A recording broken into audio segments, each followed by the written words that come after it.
કે મિત્રો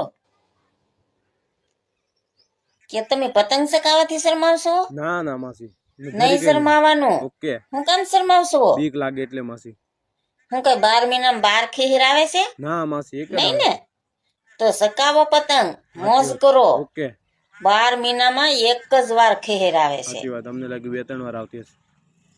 તો તમને એમ છે કે કઈ રીલ પાવ, કેટલા વારી પાવ, સાચી વાત માસી. મંદી સસ્તી હાલે પાવ છે કે ને મોંઘી પાવ? મંદી હાલે એટલે માસી સસ્તી પાવી પડશે. તો લ્યો હું તમને કહી દઉં કહી દો કે 5000 યુ પાજો. 5000 યુ આખો આ ફેર 5000 વાળું જ્યાં લગી તમારે ઢીલ મૂકવી હોય ને ત્યાં લગી મુકાય. બાજુના ગામ લગીન પોગાડવાની જાત. પછી ભલે લૂંટણિયા લૂંટ્યા કરે, હા લૂંટણિયા એમનું કામ આપણે મોજ કરો, પતંગ ચકાવો, મોજ કરો. ઓકે માસી. મારા ભાઈઓ, હા આ તમારો જ તહેવાર આ છે. તો અમારો તહેવાર છે ને. બેનું તો ખાલી ખીસડાની વાટે બેઠી હોય, બાકી પતંગ ચકાવવાની તો તમારે